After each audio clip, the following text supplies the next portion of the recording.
Bom, vamos lá. É, Agora que a gente já sabe, né, que a gente tem visto nosso vetor de restrição, o nosso foco agora é saber quem vão ser as equações que vão compor esse mecanismo, né? Vão compor esse vetor, tá?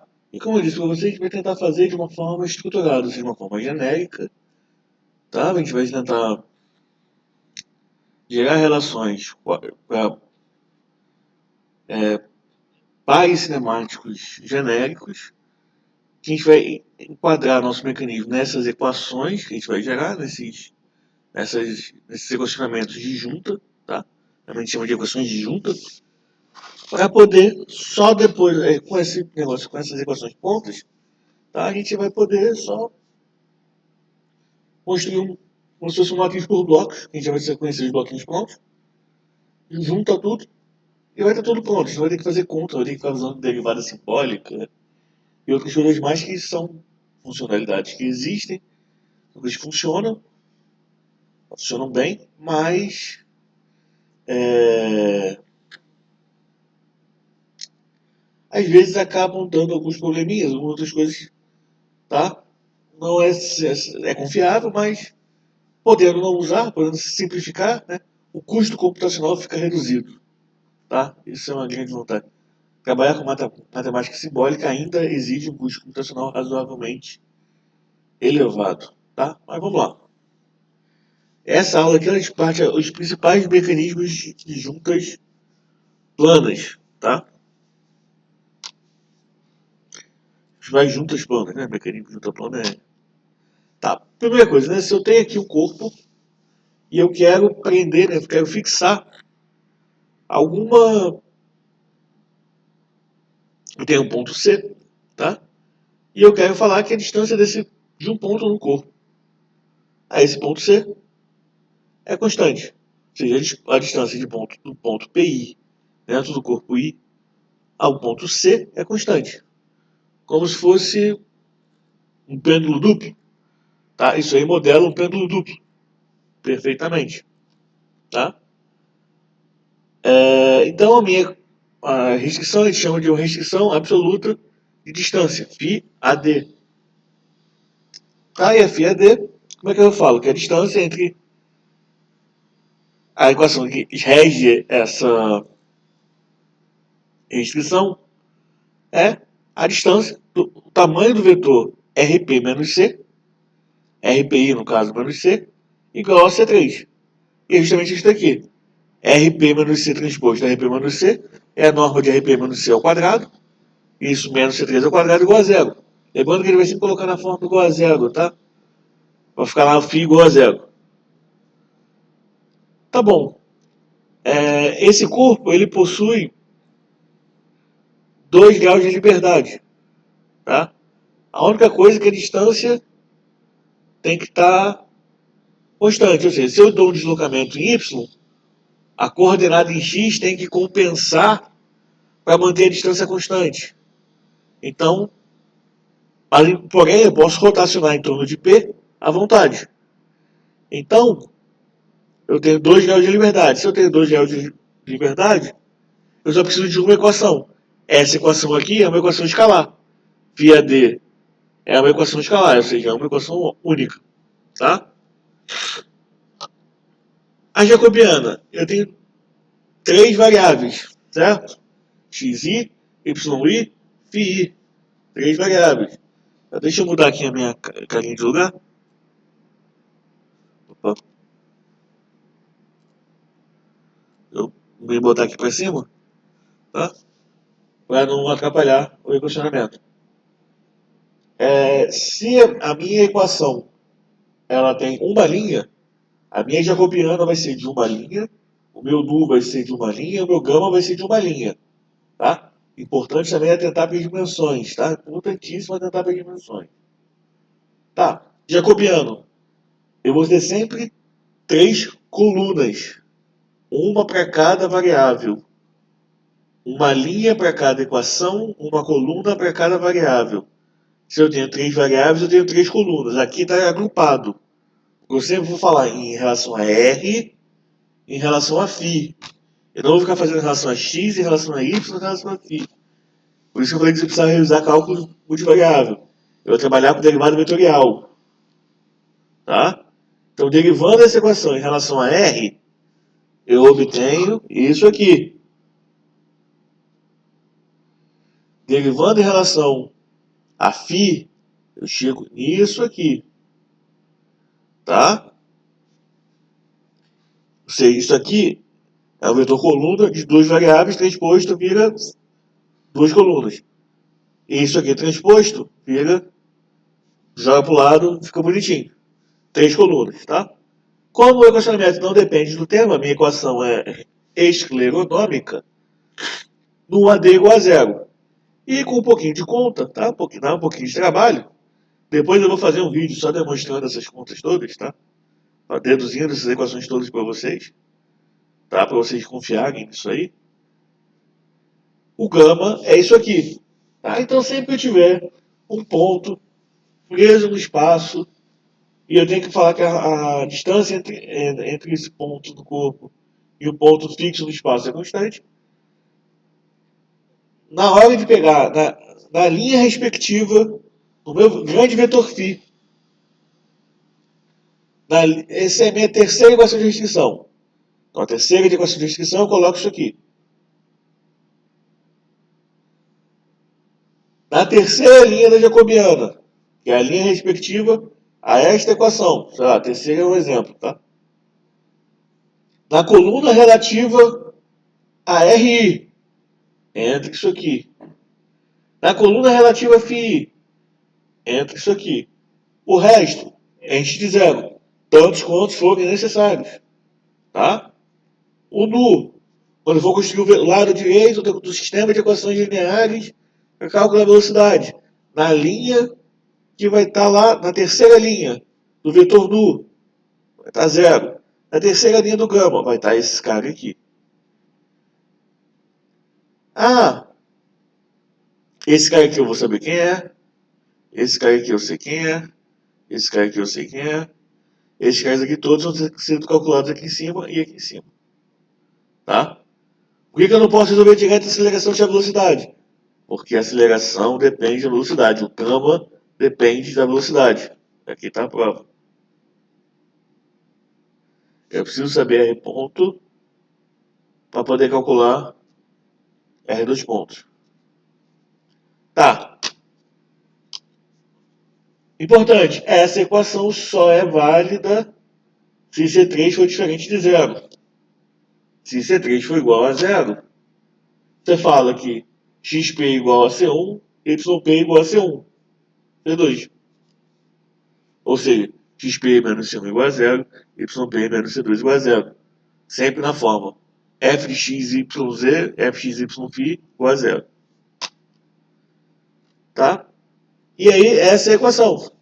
Que seria uma restrição absoluta em x, uma restrição absoluta em y. Tá? Lembrando que XP é a posição do ponto P.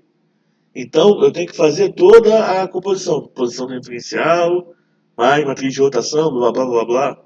Toda a composição de referenciais, tá? E aí, tá aqui. Do mesmo jeito. Jacobiano em relação a y, gama em relação a x, gama em relação a y, tudo mais. Tá? Para essa equação, se a coordenada em x, por exemplo, a biela manivela. Então, biela manivela deslocada.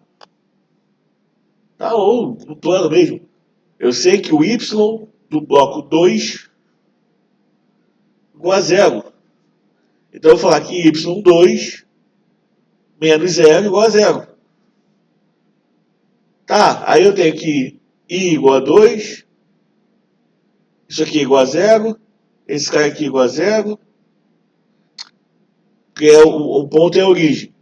Aí fica y2 igual a zero, aí fica 1, 0, e aí fica tudo zero. Desculpa, aqui embaixo, né? 0, 1, 0. Aqui é 0. Aqui também vai ficar 0 no caso. Então você vai pegar essa equação genérica e vai aplicar um caso particular em cima dela. Tá? Vai adaptar essa equação ao seu problema. Porque para essa equação você já sabe quem é o jacobiano e você já sabe quem é o gama. Você não precisa ficar calculando o jacobiano toda vez. Por isso que a gente usa isso, que calcular o jacobiano é complicado para algumas equações. Ah, essa é fácil, você faz na mão. Essa já é um pouquinho complicado. Tem umas que são muito mais complicadas do que isso. E vamos ver aqui na frente. E aí não vale o trabalho de ficar fazendo isso toda hora. Tá? Restrição absoluta de ângulo, quando você está amarrando a orientação dos corpos. Tá? É a mais simples de todas. Está falando que o ângulo é constante. E aí agora restrição entre corpos. Aqui eu estava falando amarrando um corpo e um ponto do espaço qualquer. Agora eu estou amarrando dois corpos. Tá? Então, restrições absolutas de abscissa. Então, Rx é restrição relativa entre x. Os x's de dois corpos são iguais por algum motivo. Os dois pontos e dois corpos são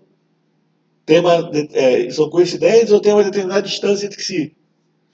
E aí este é o equacionamento. xpj menos xpi menos c1 igual a zero. Sempre j menos i. J menos i. J menos i. 2 e 1. Tá? Sempre tenta manter essa I maior que J maior que I. Tá? E aí aqui tá todo o equacionamento. Depois eu vou fazer um vídeo com as demonstrações, tá? Mas isso vai ficar para depois. Restrições relativas em ordenadas, o RY. Mesma coisa, o questionamento é parecido. Tá? Aí tá sempre jacobiano, nu e gama. Na hora da prova, vai estar uma tabela com todos os φs, gamas, jacobianos e etc. Lembrando que agora, né, como eu tenho dois corpos, eu tenho dois jacobianos. Jacobiano em relação a QI, jacobiano em relação a QJ. Aí, nas colunas relativas ao corpo I, eu coloco FQI. Nas colunas relativas a QJ, eu coloco QJ, FQJ. O resto é zero. Os corpos não participam da junta. Se o corpo não participa da junta, a jacobiana em relação a ele é zero. Restrição relativa de ângulo, e a mais complicada de todas,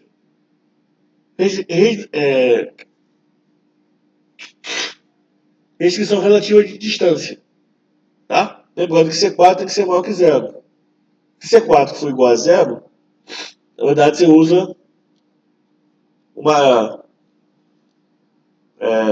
uma ajuda de rotação. Tá?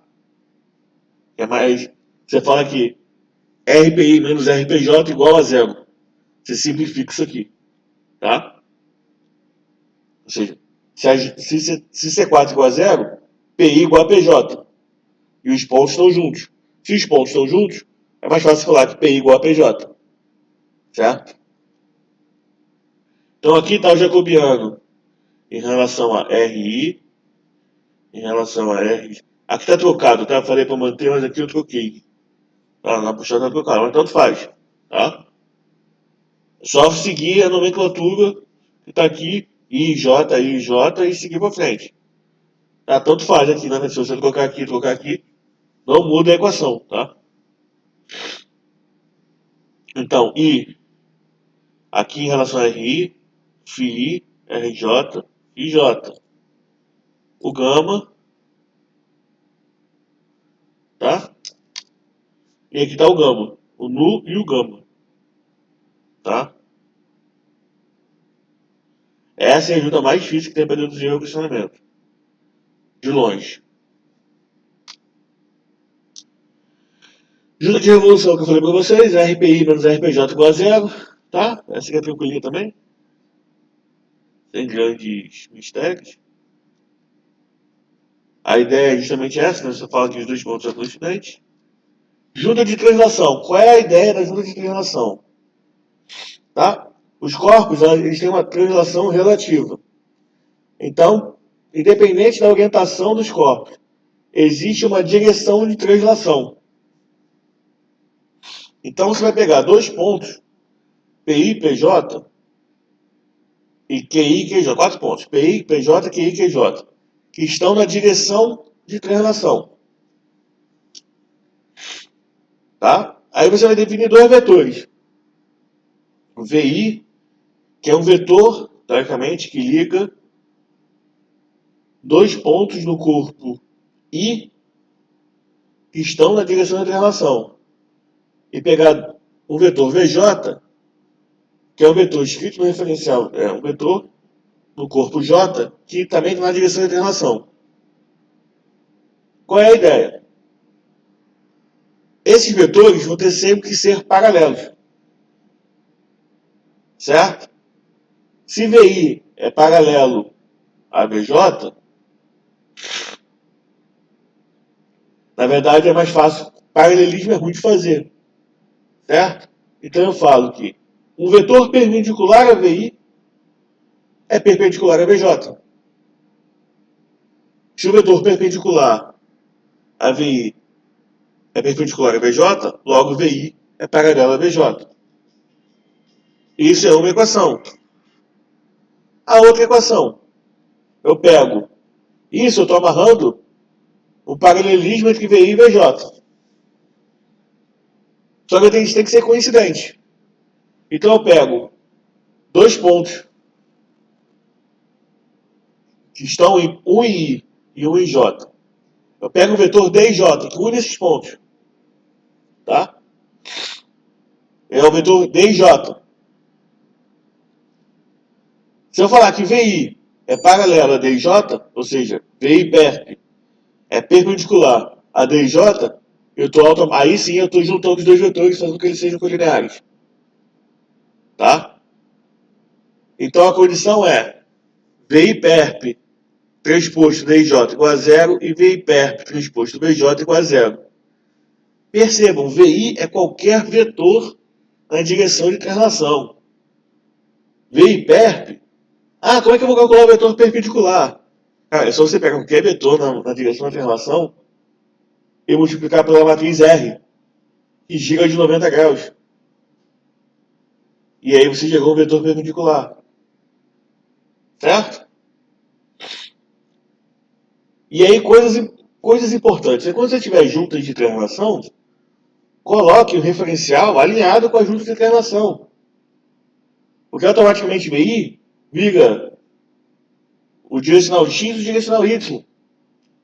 Se não puder, se não der, se for muito inconveniente, coloca, não sei, alinhado com alguma direção conhecida. Não coloca o referencial alinhado com a direção qualquer. Não compliquem a vida de vocês à toa. Tá? Então, tá aqui VI, perp, tá. Então aqui, eu pego VI, tanto que eu coloco aqui, ó, VI é VI, até porque geralmente a gente vai trabalhar com a notação de local, transposto, R transposto, TI. Tá? Aqui aparece logo R, VIR. Tá? Esse aqui é um questionamento, parece complicado, mas não é não. Tá? É simples. Porque R só aparece aqui.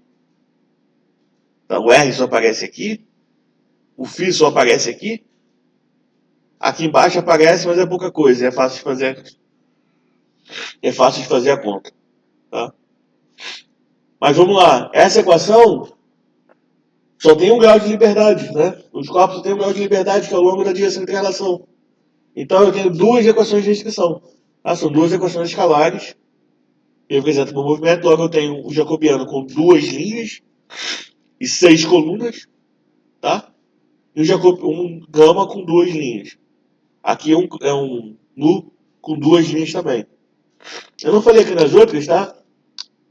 Aqui são duas restrições, duas linhas, uma diferença de dois vetores. Logo eu tenho uma matriz de identidade 2x2. Eu tenho duas linhas de 6 colunas e duas linhas no jacobiano.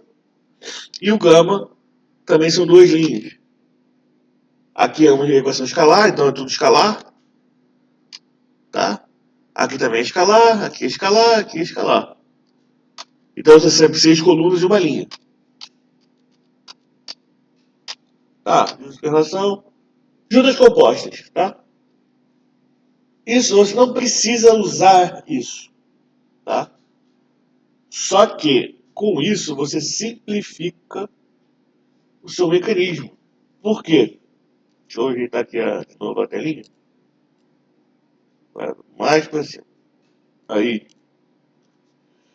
Tá? Simplifica o mecanismo reduzindo um corpo. Se eu reduzo o corpo, eu suprimo um corpo, eu tiro 3 graus de liberdade, tiro 3 equações, eu reduzo a ordem em 3.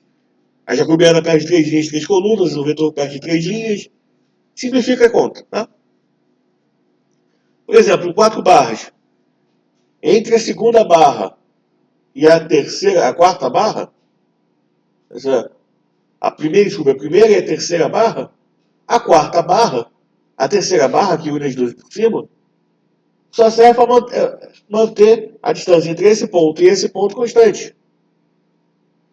Então eu posso tirar uma junta de rotação-rotação, que nada mais é, né, essa equação aqui, do que uma junta dessa aqui. E isso aqui é igual a isso aqui. Então eu posso usar 2 corpos ao invés de 3, e ao invés de usar 2 juntas de rotação, eu uso uma junta de rotação-rotação. Mais as restrições absolutas depois, por exemplo, lá para 4 barras. E pronto. Simplifiquei a solução do meu mecanismo. E aqui a junta de rotação-translação. Tá? Qual é a ideia na junta de translação-rotação? Você tem um corpo no meio, esse corpo em P, tá?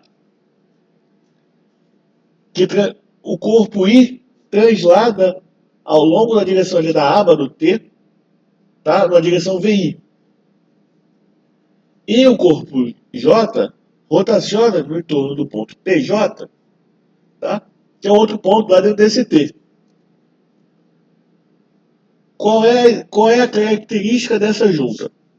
O ponto PJ, desculpa, né? Se eu pegar um ponto PI na direção da linha de translação, tá? Pertencente à direção de translação.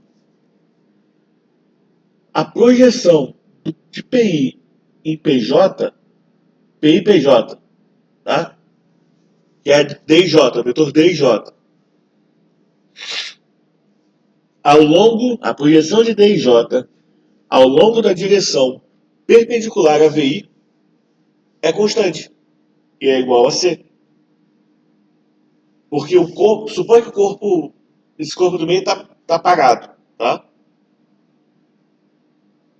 Se PJ, o corpo J vai ficar girando em relação a PJ. E o corpo I vai ficar transladando na direção VI. Esse aqui está girando e esse aqui está transladando.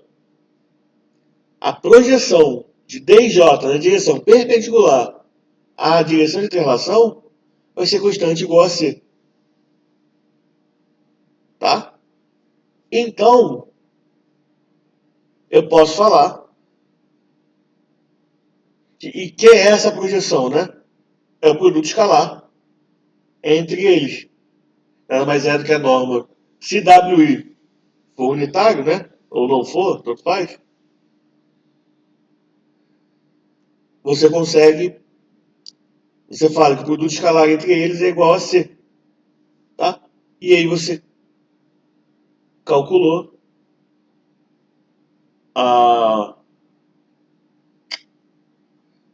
você montou a equação de restrição, ou seja,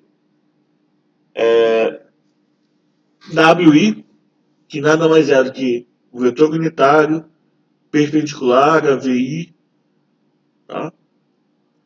É isso aqui. Escalar DIJ, PJ menos RPJ menos RPI, menos C igual a zero. Tá? Essa equação é um pouquinho complicada, é uma equação escalar também, tá? No igual a zero e o gama igual a isso aqui. Tá? É complicado, mas dá para deduzir também. É um trabalhinho bom de fazer. O que ainda falta a gente modelar? Tá? Câmbio, engrenagem, seguidores de ponto, seguidores de face e uma paleta de gestão diretora. Com isso, modelando essas juntas, sabendo modelar essas juntas e essas que faltam, tá? Basicamente, qualquer mecanismo pode ser modelado. Qualquer coisa. Qualquer coisa, qualquer sistema, plano, eles são capazes já de modelar. E simular. Porque com as equações diretoras, com vetores de gestão cinemáticos, basta fazer aquele procedimento que eu já falei para vocês. Calcula a posição, velocidade e aceleração. Calcula isso tudo, estima a nova posição, corrige com a análise de posição, calcula a nova velocidade, nova aceleração. Estima a nova posição, corrige na análise de posição e assim vai caminhando no tempo até o ponto que você quiser. Bom, pessoal, só isso. E até o próximo vídeo com as deduções dessas equações.